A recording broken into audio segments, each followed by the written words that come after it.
Good morning, good morning. Welcome to this very special session on the art of emotion coaching. This is Peck, 한국말로 조벽. I'm the session chair for this wonderful session, very, very special session. And I tell you that this is a very special session for two reasons. Number one, over the years, we always wanted to improve this global HR forum. And this session is a special session because we have the keynote speaker giving this session. We did that because after the keynote talk, we don't really have the opportunity to go in depth. So this is a special session designed to amplify on what has been presented in the keynote session and perhaps have enough time for many questions later on. So as you can see, that this is the only session that you have, where you see the keynote speaker gives another session. Yesterday, the keynote speaker, Dr. John Gottman, he talked about the science of trust. And he talked a lot about equilibrium states. Well, you have to understand that certainly he is a PhD in psychology, a world-famous psychologist with a lot of books written, papers written, and even selected as one of the most influential psychologists recently. But you have to understand that he has master's degree in mathematics and undergraduate degree in mathematics and physics. So all his research is science-based, statistically analyzed. And that's why he talks about mathematical models and some complex problems in dealing with equilibrium states. Actually, yesterday he mentioned specifically two equilibrium states when he outlined the general theory of all social interactions. When people are interacting, they all shoot for the best outcome. And both equilibrium states are about the best outcome. But the von Neumann equilibrium state is arrived when people engage discussions and debates from the rational thinking and always thinking about maximizing self-interest. The Nash equilibrium is achieved when people empathize with each other and maximizing benefit for all of the parties involved. Guess what? The both are about the best outcome, but then the first instance, you have the best of the worst scenarios, and the Nash equilibrium is the best of the best. And the ending result is entirely different. When you shoot for the best of the best, best of the worst, you end up with eternal fighting. But when you shoot for the best of the best, through empathy, perhaps the trust, then you end up with compassion. Well, which one do you prefer? Certainly, we all know the answer, right? He also, he didn't really have time to get in, but then in his book on science of trust, he outlines that you get to the best of the worst if you are engaged in payoff calculations, for example, what's in it for me kind of mentality, and comparing negatively, and engage in conversations that turn people away, and then you end up betraying each other, then you get the worst scenario. to get to the best of the best, you have to be engaged in things that which both John Gottman and his very famous wife, even perhaps more famous in the area of counseling, Dr. Julie Gottman, that they will talk to you more about attachment, attunement, and turning towards conversations, and how to manage conflict. With those kind of things, you can arrive at a human relationship that we all desire, actually. But guess what? I mean, in Korea, we have perhaps the best of the worst, because there's so much conflicts and so much distrust in all phases of Korean society, between husbands and wives. Divorce rate is the highest in the world. And between the parents and the kids, between the teachers and the students, between the employers and the labor, and of course with the ruling party and the opposition parties. And finally, with North and South Korea. We have conflicts galore, a lot of mistrust and distrust. So, let me give you a very specific example in terms of a family. Also, you can see that the von Neumann equilibrium is achieved through thinking, the mental activities, whereas what we desire, the Nash equilibrium, is attained through going through the emotions, right? Through your heart.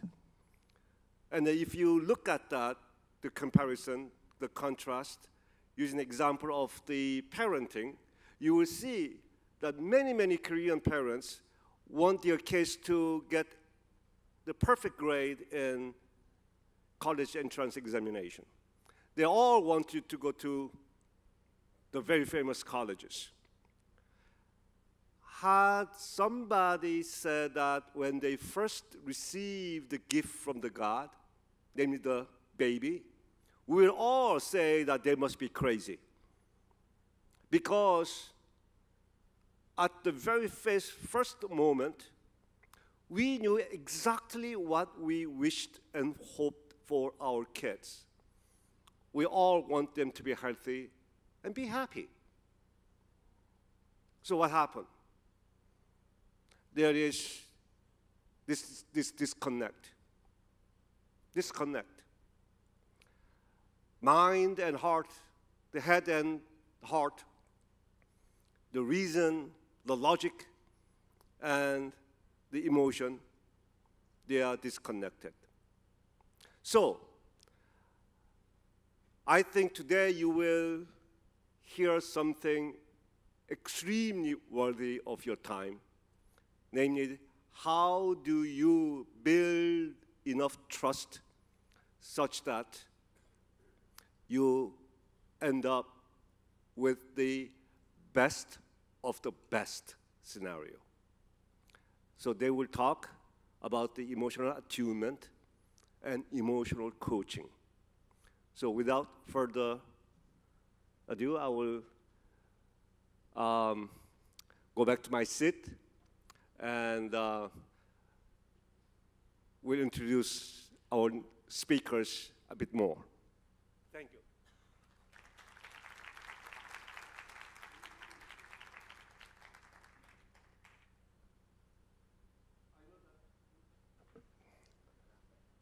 For those of you who attended the plenary session yesterday,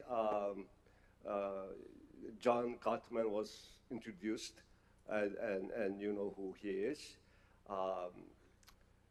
Many parents and school teachers they are already very aware of who John Gottman is, because the book that he has written in emotion coaching has become like a Bible for the parenting and teachers. So with that, Professor John Gottman. Please welcome him with loud applause. Thank you. So This work has been done in complete collaboration with my wife, Dr. Julie Gottman, and she is going to speak in the second half of this presentation. I want to talk to you about how you actually build trust and use emotion coaching in parent-child relationships, and then Julie is going to talk about that in general for couple relationships as well. You heard Dr. Cho talk about how trust is an issue in every level of society, and this is true internationally. And if you're not familiar with social capital research, sociologists have been doing this research for the past 20 years, and they basically do a survey where they ask people on the telephone, a random telephone survey, they ask people, in general, do you think that people can be trusted? And it turns out that in the United States of America, there are high and low trust regions. And so we see here in this graph of the United States, the dark green are regions of high trust, the light green are intermediate regions of lower trust, and the very light green are regions of low trust. And this is something that is very consistent across the United States. Now, does this make any difference? Does trust really matter? And it turns out that, quite amazingly, this very simple question of can people be trusted? Do people feel that other people can be trusted, they can be relied on, makes a huge difference. It does matter. And for example, if you take a look at just one index, which is violent deaths per 100,000, just the homicide rate, the very north in Canada, the homicide rate is 1.83 per 100,000. And in the north, it's 4. And then as you get into the low trust regions of the southern United States, and Mexico is again a very low trust region, you have much higher violent deaths by homicide. Now that's just one index, because higher trust has been shown to imply a number of indices that go along with it. Again, this very simple thing of asking people, can other people be trusted? In higher trust regions, you have less inequity in income, so that the difference between the very rich and the very poor is much smaller. There's lower violent crime, there's higher education levels for individuals. This is true across regions in the United States. But in addition to that, there's better physical health. So when you actually use archival data to look at how healthy people are, how much they get sick, how fast they recover from illness, again, with high trust regions, you get better health, less suicide, greater longevity, so people live longer in higher trust regions. There's more community, more participation in social events, people actually doing things like giving money, being a benefactor, being a philanthropist, but not just for people who are like you, but being a benefactor and philanthropist for people who are very different from you. Less loneliness, lower divorce rates, also less corruption in government. So this is something that turns out to be very, very important. More people vote. There's less emotional depression, greater mental health, greater individual happiness, and people have more hope rather than despair. There's more trust in government, and the children do much better in every way, socially as well as intellectually. Now, you can see with this figure that there's a declining amount of trust in government in the United States. Has been declining with some variation up and down very steadily since 1958, all the way up to 2010. And this is a very reliable index.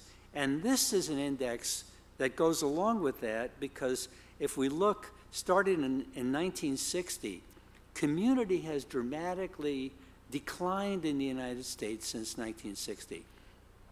The amount of social participation has really declined. And this was really dramatized in a wonderful book called Bowling Alone, written by a Harvard professor. And these statistics are really quite staggering. It means that more and more American families are isolated. They're in their own homes. They're not having people over for dinner. They're not participating economically, socially, in the community, politically in the community. And the best single variable that has been identified to index social capital or trust is this disparity between the richest and the poorest people in society. And it's been called the Gini coefficient, this difference between the very wealthy and the very poor. Now, in the United States, this is a graph from 1965 up to 2005 of the ratio between what the CEO makes in a company and the average worker's salary. And as you can see, it began around 24 times as much, where the CEO was making 24 times as much as the average worker. And now it is around 300 times as much. So this Gini coefficient, shows that this disparity between the wealthy and the poor has been increasing and increasing. And many people really say that in the United States, we have the best democracy that money can buy, which means, very cynically, that rather than a democracy, we have an oligarchy, where the rich really are running the country and buying votes and using money to create influence. If you look across the entire world, this is a graph of the Gini coefficient, the disparity between the rich and the poor.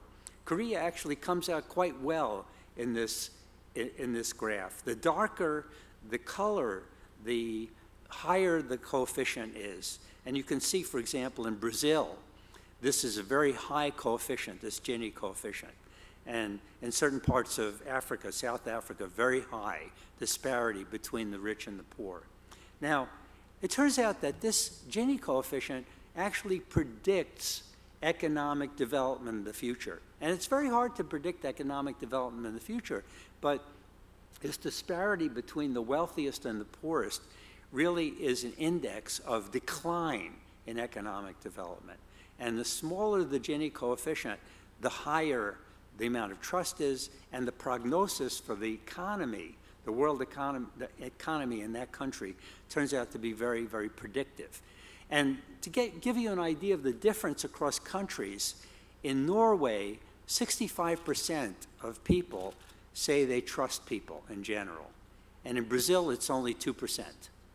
And those countries are enormously different in terms of corruption, in terms of crime, in terms of violence, in terms of public welfare, and in terms of the cooperation that you can expect in that country. For example, Brazil, was often really sort of on the edge of riots and economic and social disturbance, whereas in Norway, there's very harmonious kind of cooperation. Really very, very different kinds of countries. So there are vast differences across countries. So the point here is really there are vast consequences of low trust. There's less voting, less social participation, less philanthropy, greater crime, lower longevity, poorer health, lower child achievement, socially as well as intellectually. And here's an interesting thing, if you want to change the schools somewhere and you believe you have an intervention for increasing creativity or increasing achievement, you better try it first in a high trust region, because it'll have lower effects in a low trust region. So interventions in school don't work as well in low trust regions.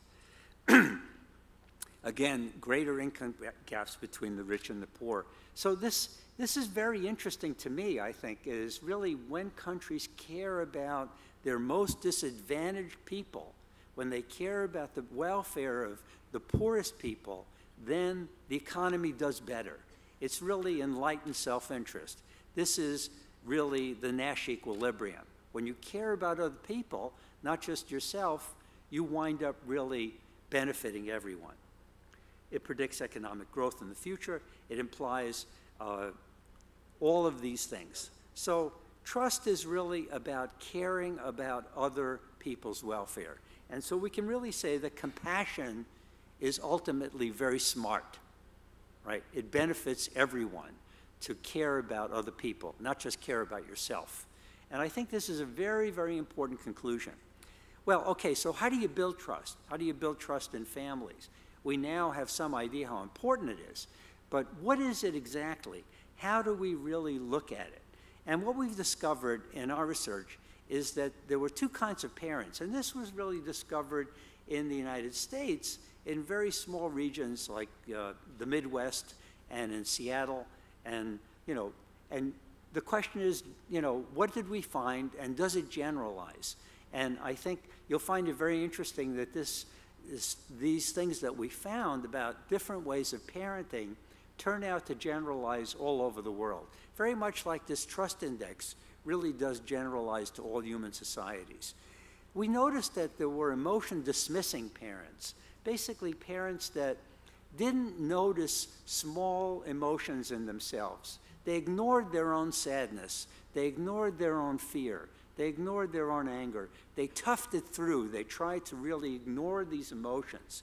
And yet, what we discovered was that these small emotions are really our internal GPS in life. These small emotions tell us what we feel, and they give us direction. And these emotion-dismissing parents really meant well. They could be very warm parents, but they viewed a child's negative emotions, a child's sadness, a child's anger, a child's fear, as harmful to the child. And so they believed that the emotion that you have is like a jacket that you put on. You have a choice of what emotion to have. So why would you put on a negative emotion if you could have a positive, optimistic, cheerful emotion, right? And because they believed that emotion was a choice, they were very impatient with their children's emotions. They were disapproving of the child's sadness or anger. Many of these parents would punish a child just for being angry, even if there was no misbehavior, or being sad. And they believed really in accentuating the positive in life. They saw looking inside and introspecting as potentially harmful. And so these people also didn't have a detailed vocabulary for talking about their own internal emotional experience as well. So they became very much a mask, right? Their emotions were a mask that they put on, and their inner self was hidden from themselves as well as their children and their partners. Emotion coaching parents were very different. They noticed lower intensity emotions in themselves and their children. They viewed these emotions in other people as well as their children as an opportunity for intimacy and connection and teaching with the child. And they communicated understanding and empathy with the emotion. Even if there was misbehavior, they could identify and support and empathize with the emotions that led to the misbehavior. And they communicated to their children, all feelings and wishes are acceptable, but not all behavior is acceptable. So they problem solved, they set limits with their child, and it turned out really that these parents, these emotion coaching parents and dismissing parents, taught their children in a very different way. The coaching parents gave their children just enough information to get started learning something, and then they backed off, and they were not involved with their children's mistakes. They did not criticize their children for making mistakes. They waited for their child to do something right, and then they came in and gave specific praise. And the child's performance went up and up as they did that. Whereas dismissing parents gave a lot of information to the child at the beginning of learning. And this was for 6-year-old children, 4-year-old children. And then they waited for their child to make a mistake, and then they criticized the child. And what happened when they did that was the child's performance would go down and decrease over time. Now, many children then were shamed. When we studied Korean American families, when I did this research with my graduate student, Dr. Eun Young Nam, who is a professor here in Seoul at Seoul Women's University, she found that the American parents were very critical of their 6-year-old children. And that criticism and shame that they used made the child's performance increase compared to European American children. The Korean American children did better, but they were much more depressed, much sadder about their own performance. So why is this so important? Well, it turns out that emotional moments are really the magic moments for connecting with our children. And most of what we see in parenting, if you look at the literature, most of it is focused on discipline. And really, if you become very good as a parent in disciplining your child, very effective, the most you can ever accomplish is to have obedient children.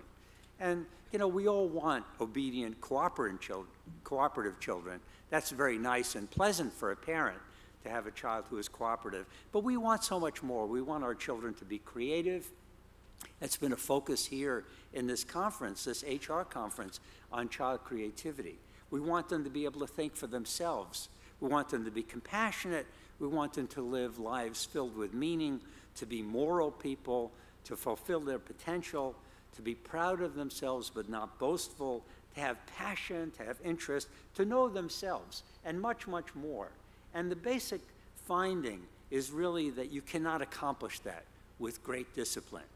The only way you can, excuse me, create respectful children is to treat children with respect.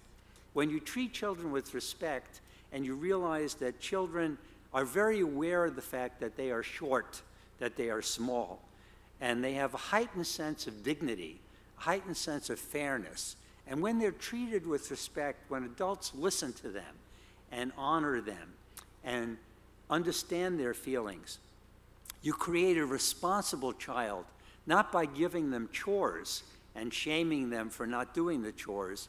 You create responsible children by giving them choice, real choice.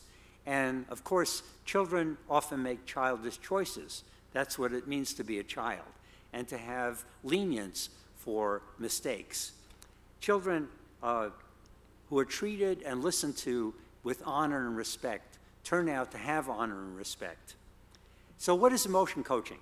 There's only really 5 steps in emotion coaching. It's not a very complicated thing to do. And the basic thing is to notice lower intensity emotions in our children, to see these moments when our child is sad or unhappy or frightened or angry as an opportunity for connection with the child, even if the child is angry with us. One of the greatest things a parent can do with a child is to say, I'm sorry, I made a mistake, I got upset with you, I said things I regret. And then the child learns that it's okay to make mistakes, that you don't have to be perfect, and you can correct things and repair them. Understanding and empathizing with the emotions the child is feeling. Helping the child verbally label and understand the emotions that he or she is feeling. And setting limits on misbehavior, but problem solving with the child, especially if there is no misbehavior. Well, very few people in a child's life really listen to a child and take a child seriously and treat the child with respect and affection, cherish the child, connect with the child when the child is angry or sad or afraid or feeling despair. The motto we must use with our children is that understanding must precede advice. Nobody can accept advice unless they first feel understood and cherished by their parent. So first understanding and then advice, and then problem solving. And fathers turned out to be very, very important in our research. In all child outcomes, social and intellectual, a father is very important, but it's not enough for a father to just be there. A father has to be emotionally available and responsive. That takes time. Dad has to have special time with each child. The quality is much more important than the quantity. But there had to be a way for your child, every one of your children, to shine for you, to win your approval and your affection. There had to be time for fun, playfulness, silliness, adventure, love and affection, just with father. And then fathers turned out in hundreds of studies to be incredibly powerful in the achievement intellectually and then socially also for daughters as well as sons. Now, parents already have these skills. And so there really isn't that much need to train these skills because we all have these skills in the way we treat our friends and the way we treat guests. So when a friend or a guest spills wine at dinner when we invite them over, we do not say to the friend, "You are so careless. You spilled your wine. If you continue this way, you will wind up going to jail for the rest of your life." But we say that to our children, right? We threaten our children. And, you know, we say to our friends, "It's okay. That happens. You spilled your wine. Would you like another glass of wine?" And we clean it up the best we can. But with children, what gets in the way is the parental agenda. The parental agenda is really a natural thing that all parents have. They worry about each child. They worry that this child is too selfish, or this child is too generous, or this child is too fearful, or this other child is too reckless. And so we worry about these things with each child. And so as parents, we try to turn every opportunity into an Aesop fable with a moral. And research has shown by Sam Vucinich that in America, if you look at dinner time, parents are the ones that start 75% of all the arguments with children because of this parental agenda. We mean well, but the parental agenda often gets in the way of us just listening to our children and not having conflict and putting understanding ahead of advice, right? That must come first. So there are huge impacts of adopting this emotion coaching ability. In our research, we find that the children, even at age 4, are able to focus attention better. And on the Stroop test, which is a very good predictor, and interestingly enough, if you have two children with the same IQ, which we can measure reliably at age 4, the child who is emotion coached at age 8, and later on when we look at age 15, will have higher achievement and really have been able to put that intelligence to work better and is happier, has better physical health as well as emotional health, and learns generally emotional intelligence, EQ, as well as IQ. So that the ability to really utilize your intelligence is based on your ability to focus attention and self-soothe. If parents divorce, we also discovered that if one parent does emotion coaching, the children are protected from all the negative consequences of divorce, except for sadness. Children always feel sad when their parents break up. But all the other negative consequences of divorce are avoided by emotion coaching. And, you know, the children have better relationships not only with their parents, but with other children as well, with friends. They have better emotion regulation skills. They whine less. They have greater self-understanding, which is very important for knowing who you are and having your emotions be your GPS. Greater creativity, greater child mental health, and parents who share an emotion coaching philosophy are less likely to get divorced, in fact.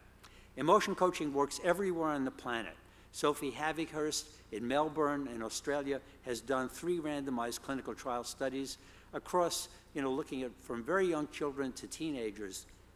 Emotion coaching works in the United Kingdom, and in South Korea, our great moderator here, Dr. Peck and his wife, Dr. Christina Choi, have demonstrated huge effects in Korea on teachers in emotion coaching and parents in emotion coaching.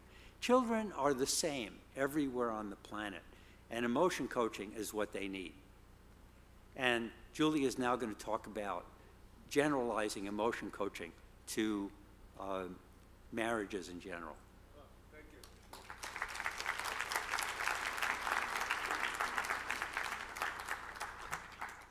Now, let me tell you why I said that this is a very special session. The second reason is that although we have 2 different speakers, this is really one seamless presentation. John gave a very big picture, the social and familiar implications of trust. And he outlined the 5 very specific steps in emotion coaching and what it means. Now, his better half, Julie Gottman. She's the co-founder of the Gottman Institute with her husband, John. And I said that she's the better half because John presented the principles and big picture about her head. Julie will come here with her heart. So here, please welcome Julie Gottman.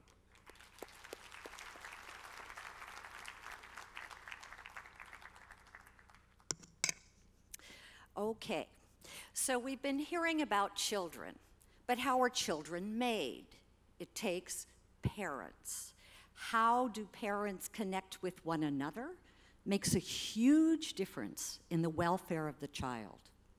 So what I would like to talk about now is the research that John did mostly, and I kind of came in at the tail end, about relationships. Now, the research started back in the mid-'70s, and at that time, this was before John and I had met, John's relationships were not going very well. So instead of having a relationship, he decided to study relationships, just to figure out what were those guys doing that seemed to work.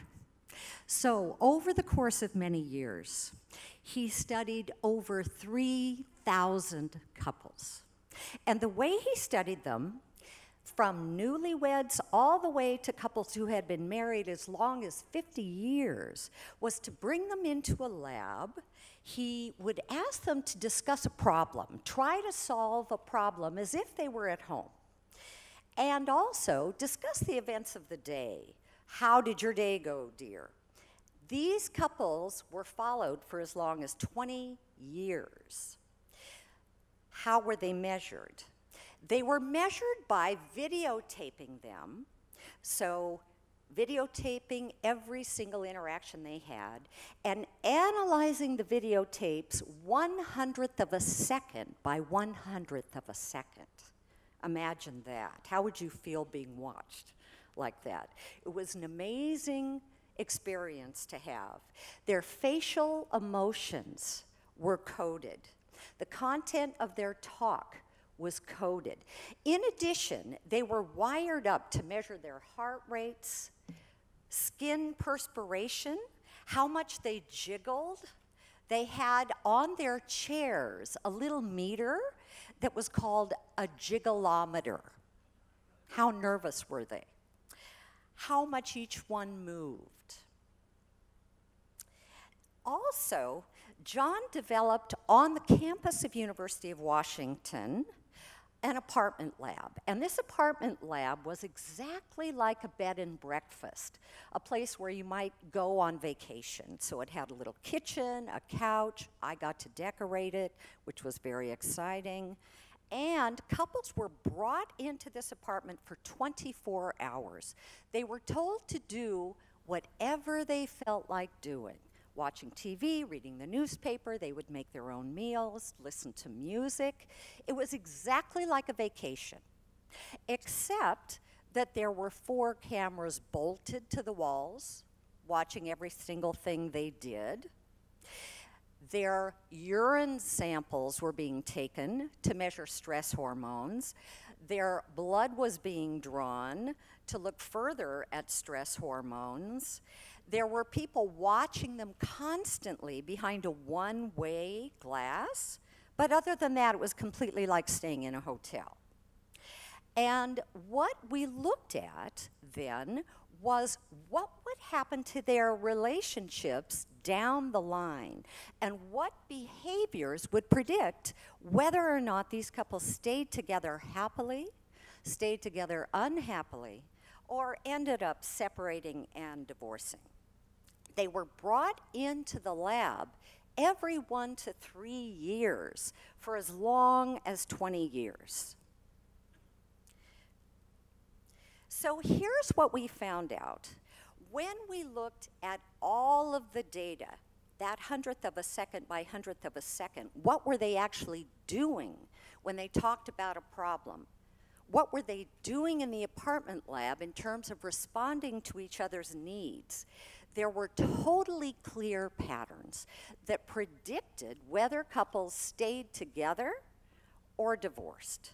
And here's part of what we saw.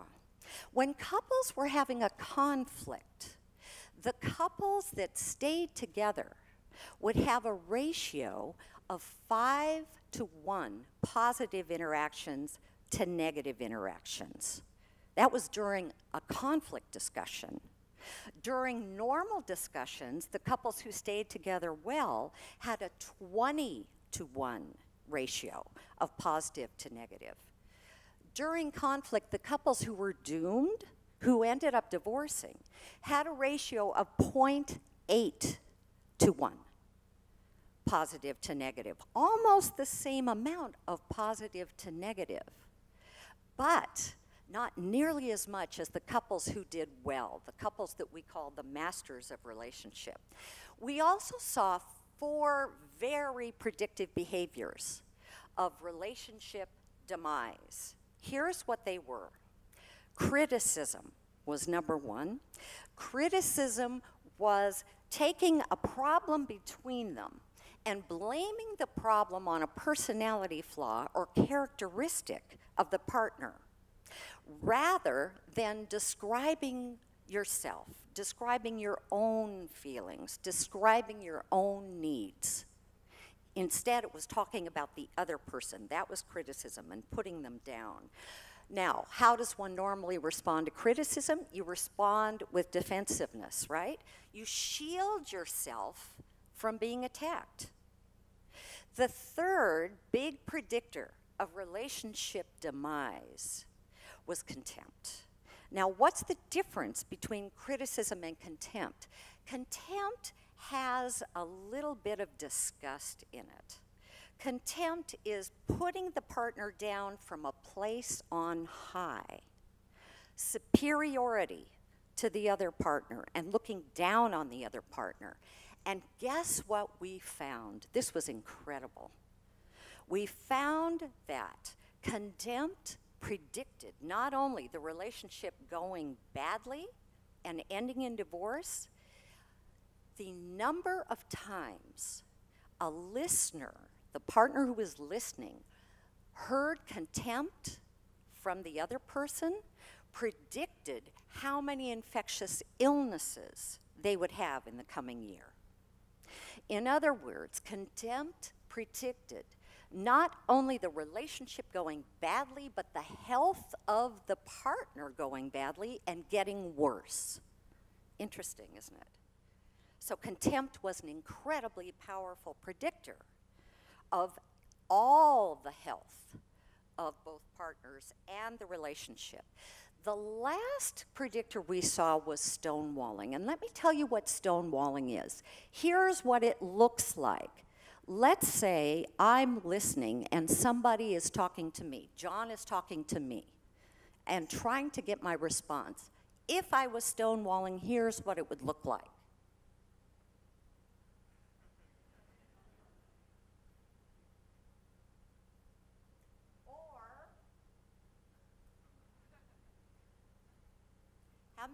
How many of you have seen that expression? Lots of you, huh? Maybe? So an interesting thing we saw, though, this was another great finding of John's. When people stonewalled, remember, John was measuring their physiology. Well, guess what we saw? The people who were stonewalling, just sitting there in a conflict discussion, had heart rates above 100 beats a minute. Now remember, the normal resting heart rate is somewhere around 60 to 70 beats a minute. When you start jogging or running, your heart rate goes up. These people were quietly sitting there, but their heart rates were sky high, and you would never know it by looking at them. You couldn't tell from that figure over here when I was standing there, that my heart rate could have been 140 beats a minute. What we learned about that was that the couples who were stonewalling were what we would call physiologically flooded. They were in fight or flight. they felt so personally attacked that what they truly wanted was to be on the planet Pluto instead of, except I guess Pluto is now a rock instead of a planet. That's where they would go. That's where they would want to be instead of on the earth, in this room, in this chair. That's what was going on with stonewalling. Big predictor of relationship demise. What we also found, and this I was very relieved to learn, 69% of all problems that couples struggle with between them are perpetual problems. They never go away. They're always there. And they're usually based in the differences between partners in personality and lifestyle preferences. So those differences manifest as conflicts and they never go away. The difference between the couples who did well and the couples who did not is that the couples who did well learned how to dialogue about those differences. They learned how to have fairly light conversations about them or much deeper conversations, but they did not get gridlocked like in a traffic jam as if they were at war with the partner trying to defeat the partner. That didn't happen. So the big difference was that you could have problems for the rest of your life. In fact, what partner you chose basically represented the set of problems you were going to have for the rest of your life in your relationship. So pick which problems you want in terms of the partner you choose, right? However, how you dealt with that problem set was absolutely key. The other things that we found is that very strong friendships between the partners predicted lasting intimacy, lasting passion, good sex, etc. It was really about friendship. It wasn't about continuing to look attractive, for example, into your 70s. It was about having that great friendship. That's what made the difference. And the trust was deepened by, first of all, really turning towards the other person's needs, as well as honoring each other's dreams, both partners honoring the other person's dreams. First of all, knowing what those dreams were, and then trying to find a way to help support the partner in living those dreams. So, what the research tells us about building trust, we learned again by watching what these couples did. And here's what we learned. First of all, the key to managing conflict, there are several keys. How do you manage conflict in a relationship? Well, one is how you bring up the problem in the first place. If you bring it up with criticism, it's not going to work.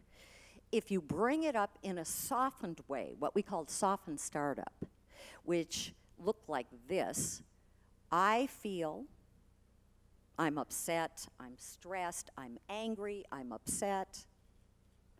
About what? I'm angry that there's a dent in the car. I'm worried that the bills haven't been paid.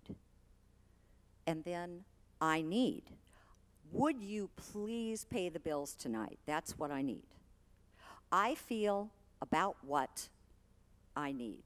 Notice, it's not I feel about who, it's about what. What's the situation that you're upset about? And then what do you need? What we also saw was that couples really accepted influence from one another. It wasn't a one-way street. It wasn't women just accepting influence from men or vice versa, men accepting influence from women. It went both directions in a fairly equal way. That's what we saw that worked in relationships.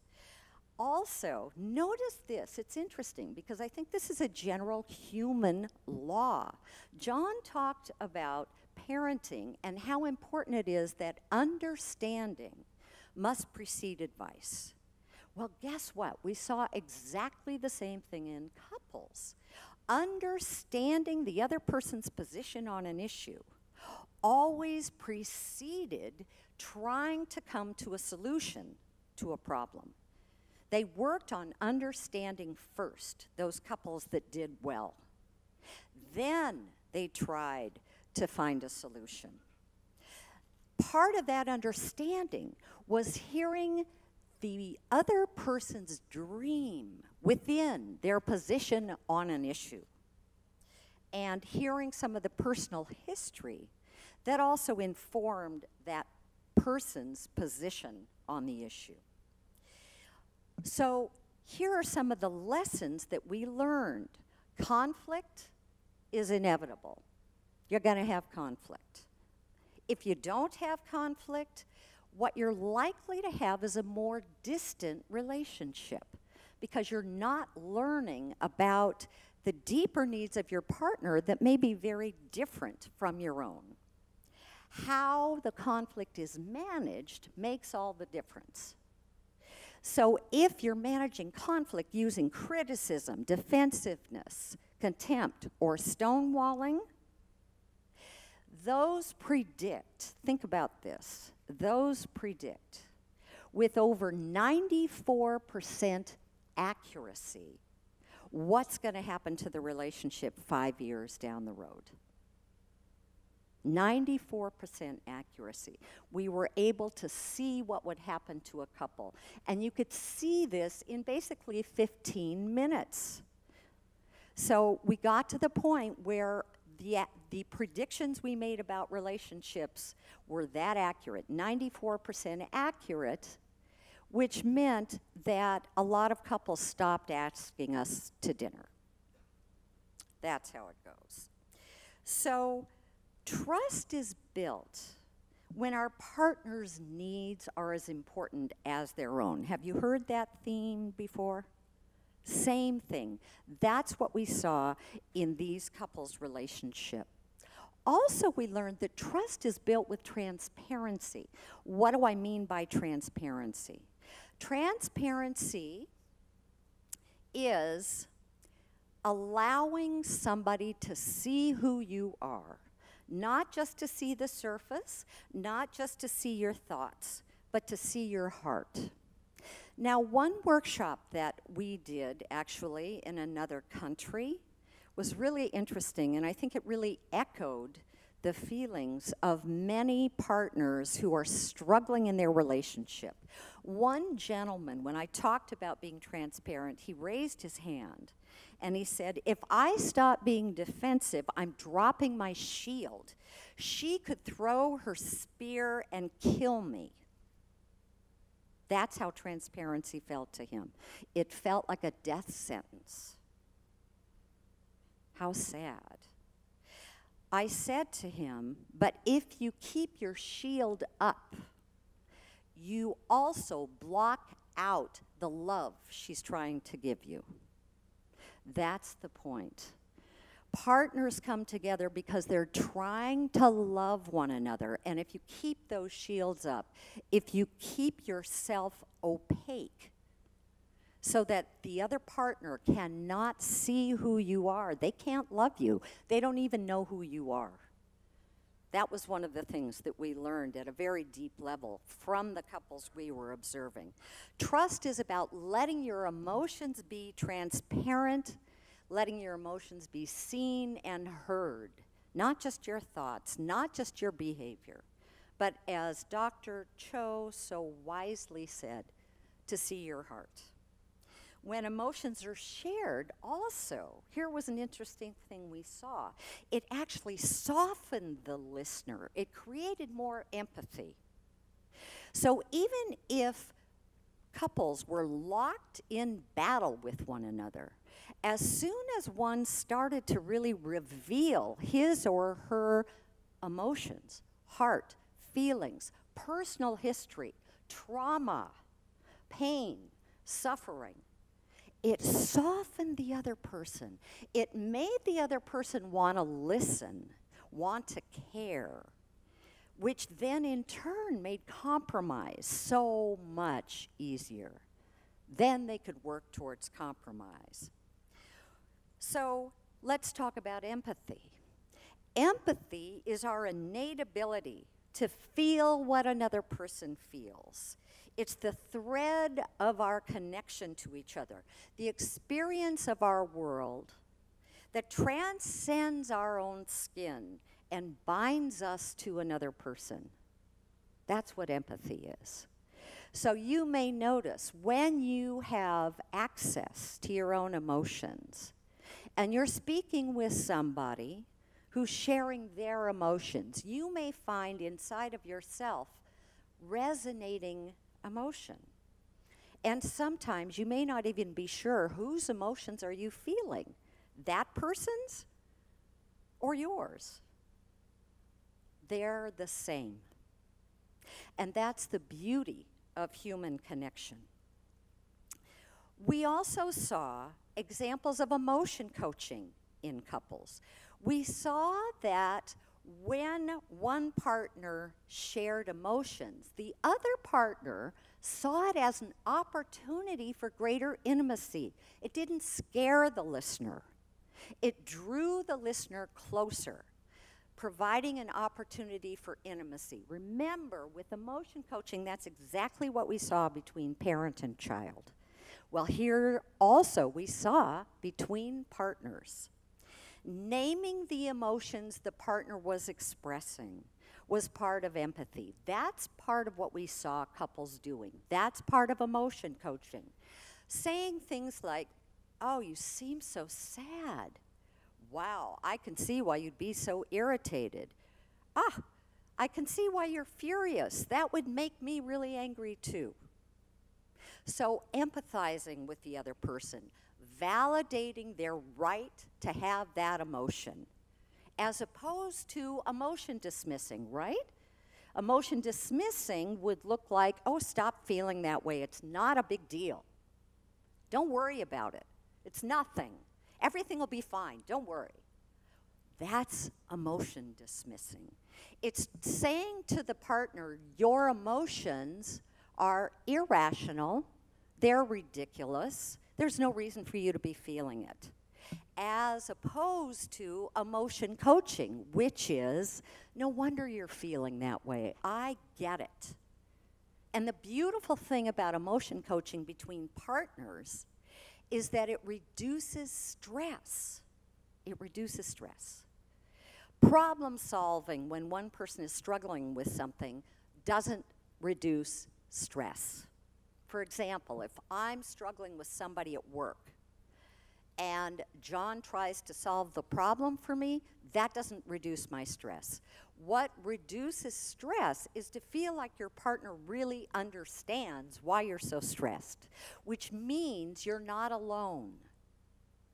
Not being alone is what reduces the stress. Also, what we saw in the couples, these were all lessons that we learned from these couples we studied, was that if they had a bad fight or a regrettable incident, they didn't let it lay. They didn't just try to forget about it, because if they tried to forget about it, it was like a stone in their shoe. They kept stepping on it and it hurt. But once they processed it, talking not necessarily about the conflict issue again, but instead about the conversation again and how it went wrong. What were the words that were used that were not the right words? What were the ways that one partner said things that hurt the other, and taking responsibility for those? You know, it was a bit like sitting in the upper balcony of a theater and watching what happened on the stage between the two actors in the first act. That's how they processed conflicts, to understand what about how they communicated didn't work, and then to talk about ways to make it better next time. They would discuss their own perceptions, their own feelings, right? Their own vulnerabilities. What got triggered for them? Maybe some old history got triggered for them. Maybe, for example, one of them had been beaten as a child, and when their partner puffed up and got very big and very angry, it really scared them, just the way they felt scared as a little kid. And then they overreacted, not just to the partner, but to all those feelings coming up inside. Those were the kinds of things the couples talked about. They would ask each other questions about each other's position on an issue before bringing up their own position. Remember, understanding precedes solution. But look at the kinds of questions these partners were asking each other. Values or beliefs related to their position on the issue. Personal history. Does this remind you of some story from your past? What's getting triggered here for you? What would be your ideal dream about how this problem should be solved? What's your ideal dream here? Help me understand it. What's your core need? Help me understand it. Those kinds of discussions were the ones that softened the hard edges of the conflict and allowed compromise to take place. Also, they went into an existential discussion about, so is your position on this issue related to some core sense of purpose, core need for you, why you're alive today? I heard one gentleman say, for example, I don't ever want to hit children. I don't want us to punish our children with hitting. He said, you know why? To his wife. He said, because I was hit a lot as a child and it felt terrible. And so I want to change the cycle of violence. I want to leave behind the legacy in my children when they grow up that no longer will violence be used as a tool of hardship and discipline. There's a legacy. There's the sense of purpose that underlined his position on the issue, which was no corporal punishment. She understood it better after that. Also, we learned from these couples that they asked each other questions a lot. You know, how much do we broadcast who we are, what we think, as opposed to asking big questions like, how are you thinking about your work in terms of where you want to go 3 years from now? How are you thinking about what characteristics you want our children to develop over time? So friendship was built on knowing the partner's feelings, thoughts, and beliefs, and learning about them continually by always asking the partner big questions. Also, these people recognized when their partners were making a bid for connection. So if I looked down and looked really sad, John might notice that, even though it was quiet, as maybe a bid for connection. My wanting him to say to me, honey, what's the matter? Or my coming to him and saying, sweetie, you look really tired. What can I do for you to make your life a little easier this evening? So bids for connection, couples who did well really recognized those in one another and then responded to them in a positive way. They also frequently expressed fondness and admiration. So how many of us think positive things about our partners, but do the words come out of our mouth? Well, sometimes they do and sometimes they don't. Do the feelings come out of our fingers? Do we touch each other? Touch, incidentally, is an antidepressant. There's a great researcher named Tiffany Fields in the state of Florida in the United States who has done hundreds of studies that has proved this. Touch is an antidepressant. So these couples who did well expressed their fondness and admiration all the time with words. They also said thank you a lot. They expressed appreciation a lot. The couples who didn't do well hardly ever gave each other appreciation. thank yous, and guess what? Both partners would feel totally unappreciated. Not a big surprise. So also these couples who did well created a sense of shared meaning. Now what I mean by that is they had big discussions about their own values, their own beliefs, their own dreams for the future, and they supported each other living out those goals, those dreams. Both people supporting each other's dreams. In addition, they discussed big questions like, what legacy do you want to leave behind when you die? Big question. When we're young, we don't think about that so much. But in the relationships that work really well, what we saw were partners, even in their 20s, asking them each other those questions and having beautiful conversations about, here's what I want to give to the world. Here's what I want to leave behind when I go. It was really remarkable. So we created interventions based on everything that we learned from couples, and we tested them. These were not our wisdom. This was not Oprah Winfrey, you know, telling us what couples should do. This is the couples telling us what successful couples do. We based interventions for couples who were struggling on teaching couples what the successful couples did, and they worked.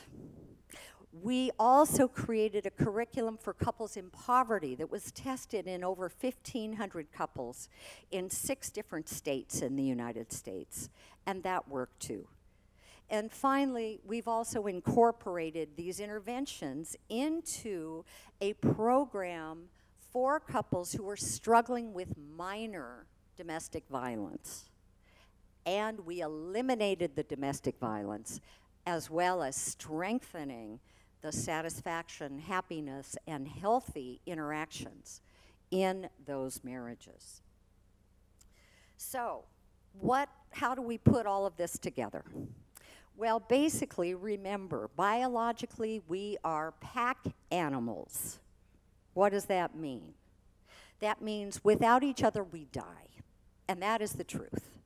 If you take infants and you give them food, you give them drink, you keep them dry and warm, and you do not touch them, you do not talk to them, guess what? They have a much higher chance of dying from what we call failure to thrive. They need to be held. They need to be touched. Our children trust us instinctively unless we betray them by intentionally hurting them or neglecting them. Our children reach for our hands to help them across the street because they trust us to guide them to safety. That's when we've done some emotion coaching and they know we're there for them. Our children reach for our hearts by sharing their emotions with us because they trust we'll help them to figure out the complexities of the world and how to survive and thrive in those complexities of our world. Our children also reach out for friends as they grow older. If they learn from emotion coaching, parenting, I'm putting everything together here, they reach out for friends, they reach out for colleagues, and they can discern between what people are actually trustworthy and what people are not so trustworthy, because those folks exist as well. In addition, keep in mind that our species, we who have survived, we are a species that explores, that moves outwards. That's one of the things that is a hallmark of this human species. We move out into the far reaches of the world. And as adult children now, as adults, our kids, when they take their place in the world, the need for connection for them, as well as to partners that they may have, when they are raised with emotion coaching and with trust building, they want to build connections not only in their families, but with neighborhoods, with communities. They want to give back to the world. They feel loved, and there's some kind of natural instinct we have that conveys, that moves us, compels us to give it back, to play it forward, as they say. So children are naturally compassionate, and if we teach our children well by not stifling their hearts, they'll have learned to be in the world with open hearts as well as minds. If we treat our children with empathy, they'll in turn treat others with empathy, including the partners in their adult relationships and their own children and grandchildren and maybe even great-grandchildren to come. They'll be able to build strong and caring relationships with partners. They may experience with empathy not only the positive connections with people close to them, but they may also experience the suffering out in the world. But another principle of our species is that we are meaning makers. We want to give our lives meaning. And when kids have been raised with empathy and support, they want to give that back. And hopefully what they end up doing is finding their own special ways of alleviating the suffering that they empathize with out in our world. And we do know that there is plenty of that. So, it begins in childhood. The emotion coaching creates trust. The trust means stronger adult relationships and families built on trust. This is our hope. And in turn, we can create a society of trust, a greater world where more trust exists, and maybe where there's a little bit more love in the world. Thank you very much.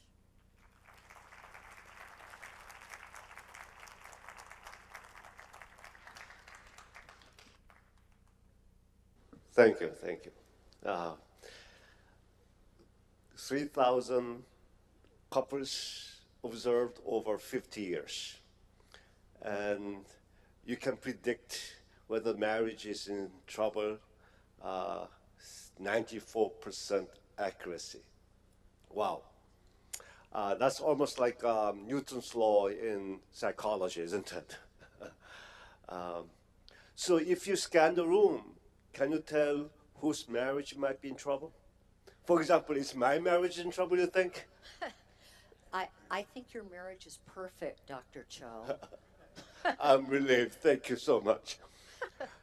Now we will have this remaining time open for questions from the floor. If you have a question, please raise your hand, and we have staff members who will bring a microphone to you. So once they do that, please state your name, and please make your question concise. But I will have a first question.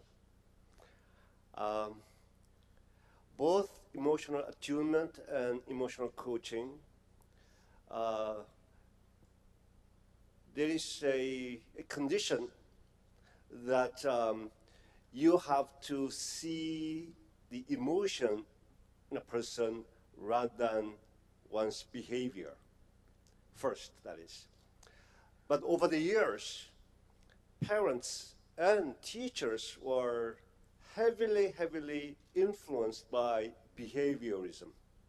So we were, in a way, trained to set aside emotion and look at the behavior and talk about the behavior.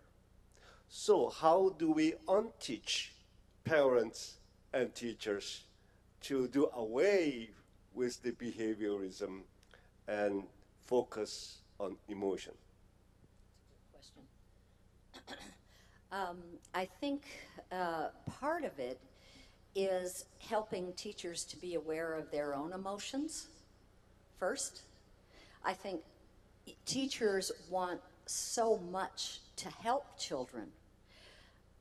And part of helping children is to teach children how to behave appropriately in our society. However, when teachers are not in touch with their own emotions, it makes it very difficult for them to sense what children are also feeling. So once they do become more aware of their emotions, teachers can then sense that the behaviors have a source. You know, it's like watching a waterfall, and that waterfall can be very, very powerful and take your breath away. But where does the water start from?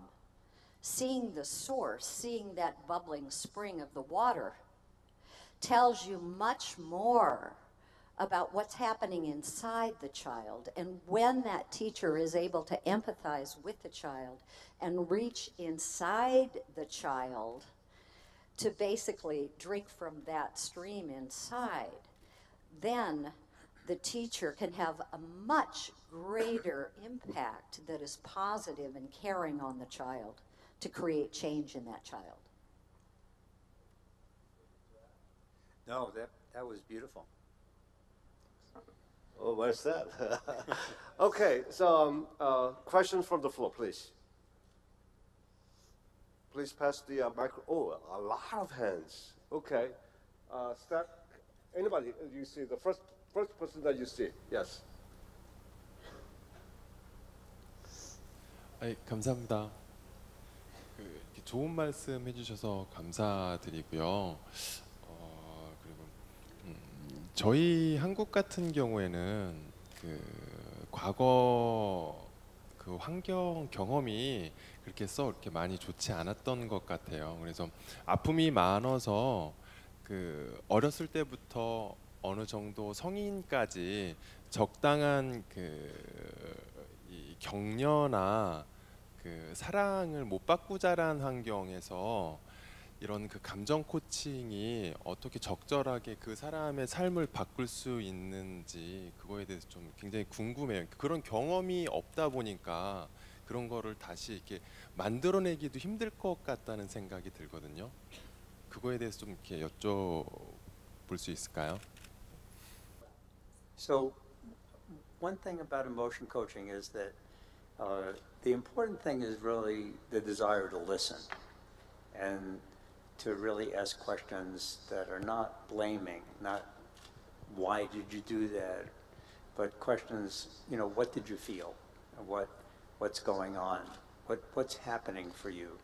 And once you start listening, after a short amount of time, the child becomes a collaborator with the parent in figuring out the emotions, figuring out the situation.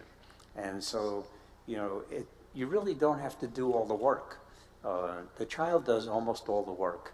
And as long as you're willing to listen to the child, you'll find that the process becomes easier and easier over time. So the first step is really to stop trying to be helpful to the child, to stop trying to be a guide and a teacher, and really just become somebody who understands. And over time, the child becomes your active collaborator in working on the issue. And you'll find that it kind of takes over. If you trust the process, it becomes something that is very effective over time because you're working with the child, and the two of you, it's almost like you're pushing the same ball up a hill together and understanding together. I mean, I really learned how to be a good father from my daughter, our only child, and she really taught me how to be a good father. I didn't have to come up with the ideas myself. I just had to really listen and understand, and she taught me, how to be a good father. And so I think it really, you don't have to have the experience of emotion coaching to just collaborate with the child. It becomes a very powerful process. Once the child really believes that you want to know what she's feeling and you want to understand her feelings, she will be your teacher.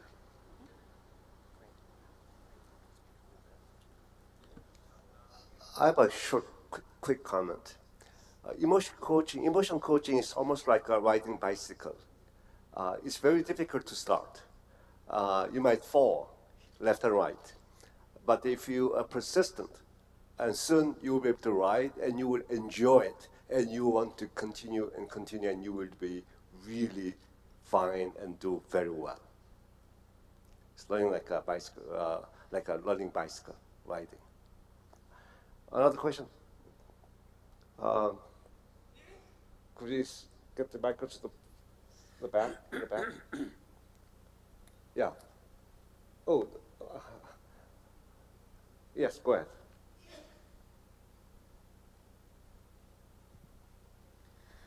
Thank you for wonderful speech. And my name is Helena Zhang, and I'm an improviser and also doing coach. And recently, I'm having business workshop in the company, and I collaborated with the emotional coach, which is kind of empathize and mirroring. But sometimes they have a problem with the empathize. They ask me, I cannot understand their feeling. So it's kind of a lack of empathy. And emotional coach, the key point is, I think, empathy. So can you give me an advice for the empathize and explain to them how can do that?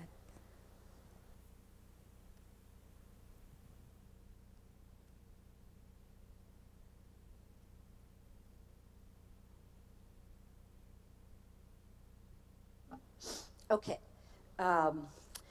So how do you teach people to be empathetic, was the question, yes? Okay. So first of all,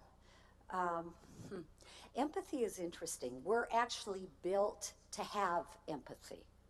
We are hardwired in our brains to have empathy. The thing that stops us from being able to be empathetic is not knowing what we feel ourselves. So the way that you can begin to help somebody first to identify what they feel themselves is tell them a story of some kind that has emotional content.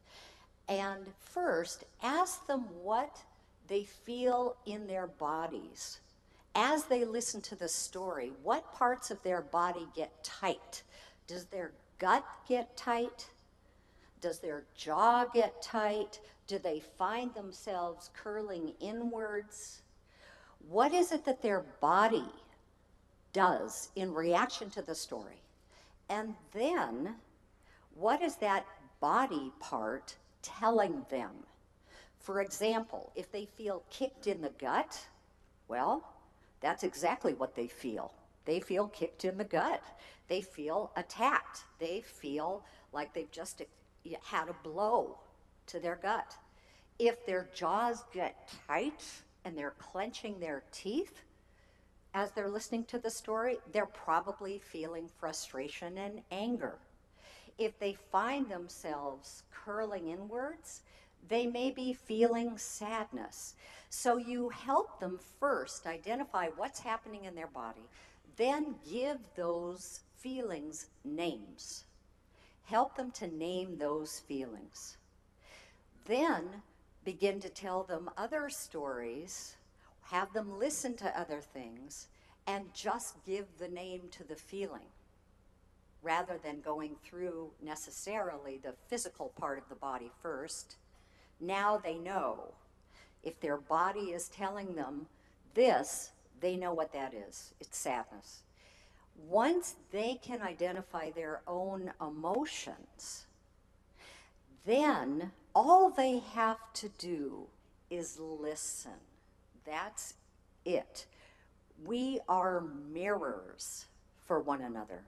All they have to do is listen and pay attention to, again, what their body is doing as they listen. Give that feeling a name, and then ask the question, are you feeling angry? Are you feeling attacked? Are you feeling sad? To double check, are their bodies telling them accurately what the other person is feeling? Anybody can learn how to do this.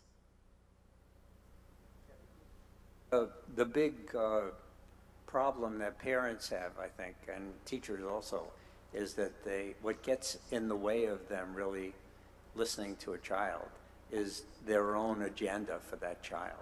You know, their own need to teach, their own need to guide, their own responsibility. And this is true for partners also, so that when I'm listening to Julie and she's crying, I have to realize my job is not to make her feel better. My job is to just understand what the tears are about and not to take responsibility for the feelings, just to understand the feelings. And you know, for some people it's hard to remember what it was like to be a small child. And but when they give up this parental agenda, the need to teach and guide and be a parent and just try to understand what it is like to be a child and just understand the feelings, it comes naturally. I think it's true, as Julie says, for some people, they're so far removed from their own bodies that they don't remember what the child is feeling, how big the emotions are for a child, you know, and how slow time moves for a child. You know, we forget that when we were little kids, a summer seemed to last forever. Now as we're bigger, summer goes by very quickly. So taking the time to really listen without a sense of responsibility is the beginning of understanding what the child is feeling. Hi, my name is Inmei Koo, and I want to ask about if there are any limits about this way. Emotional coaching, and that's because you told us of two examples. The first example was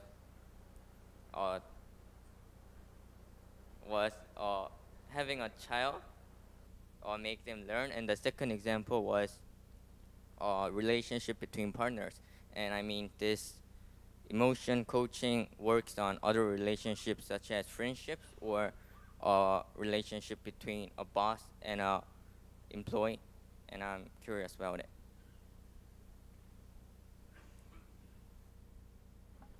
I think I heard that question, which was, are there any limits in terms of which relationships can include emotion coaching? Was that right? Yeah. Let me think. You know, I don't think so. I think that almost every single relationship can benefit from emotion coaching. For example, emotion coaching is now being used to some degree in corporate settings in terms of managers relating to the staff people that they are managing. Being able to empathize with what's going on and then come to a creative solution. Not using criticism as much. You know, let me just give a contemporary example. I know most of you have heard of Microsoft, yeah? And Microsoft was headed by a CEO named Steve Ballmer. Bill Gates, the founder of Microsoft, was a very good friend of Steve Ballmer. But after something like 15 years, he finally decided to ask Steve Ballmer to retire, so to speak, and replaced him with someone else. Here's what Steve Ballmer did. He was one of the most critical CEOs of any company. He was incredibly critical. And he set up a culture in which everybody criticized everybody else, and everybody was terrified.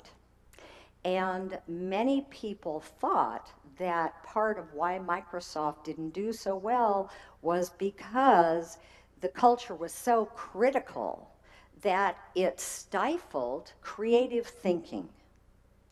So Bill Gates eliminated the critic and brought in a CEO who was much more gentle, who was the opposite, who was more caring, more gentle, more empathetic, and he's hoping to see that the company may rise again. So emotion coaching, though perhaps more subtly used in those kinds of settings than at home behind closed doors, can also be very, very effective. I think emotion coaching would be great at the government level. And if any of you have been watching what's been happening in the government elections in the United States, you can see fabulous examples of the opposite of emotion coaching. Lots and lots of criticism. Well, if we had a government that actually worked more collaboratively together, where even if you had different points of view, you worked towards understanding each other and trying to find common ground, first by understanding rather than attack, we might have a little better world. So, you know, basically, I don't think there are real limits to where emotion coaching can be applied. I understand. I see that there are so many more hands, but then this is time to wrap up. If you are really interested in emotion coaching and to know more about it, I would like to inform you that this year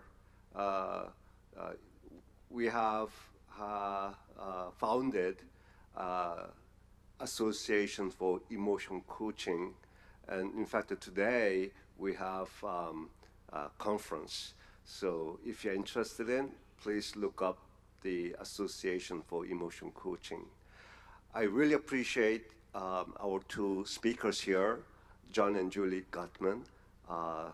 It's great that they have started something wonderful in Korea in emotion coaching, and as well as how to save family and marriages, and to extend the whole idea into really saving the society from self-destruction through mistrust, distrust, and betrayal. So I really appreciate this full session. So many of you who came to here, even in spite of rain.